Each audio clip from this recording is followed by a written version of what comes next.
Well, my family history is the dilated cardiomyopathy, which was first diagnosed in my nephew in 1990. They, in fact, didn't realize that that's what it was for quite a few months. Her nephew received a heart transplant in 2000. As more family members began to get sick, the doctors realized it was a genetic problem. Her niece became sick during pregnancy and later lost her 6-year-old daughter to the disease.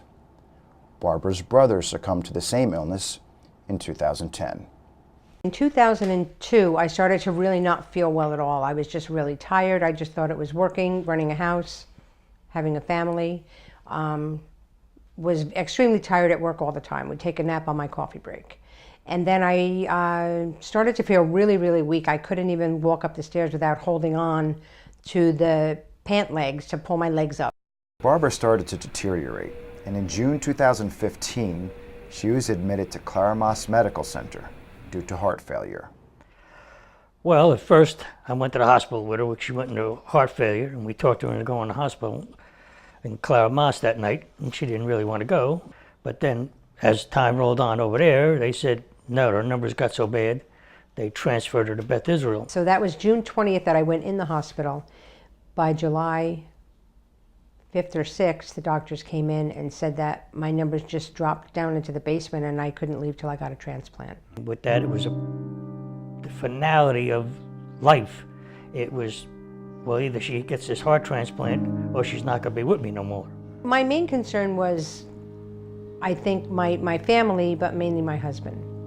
Okay, it's just him and I, and all we have is each other on a day-to-day basis. I felt bad for my husband because he would be alone. Oh yeah, every day you're wondering how long of a process this is going to be. And they said you never know how long it's going to be. And it just, one day just bleeded into another. It's like it was a never-ending day. They take you down and you say goodbye to her, you kiss her goodbye, they bring her to the operating room. And then they tell you it's going to take about 7 hours. But you're sitting in the waiting room, 7 hours is a long time. So then they asked me what they want me to do. Call me every hour on how it's going or what. I said, no, call me at halfway. So, and I got the call at halfway, and that helped me out a lot because they said things were going well. And then when they called me at the end and said, everything went textbook. It was like somebody took 100 pounds off your shoulders. The people in Beth, Israel, being a newbie and being an outsider, they were very, very considerate. They would help you, tell you everything, explain everything to you, and tell you when to worry, when not to worry. And like I said, everyone in the staff was just better than the other. When I wake up in the morning now, I don't have to try and catch my breath. My breath comes naturally now. It's very comfortable. I'm not short of breath. She's back to normal Barbara.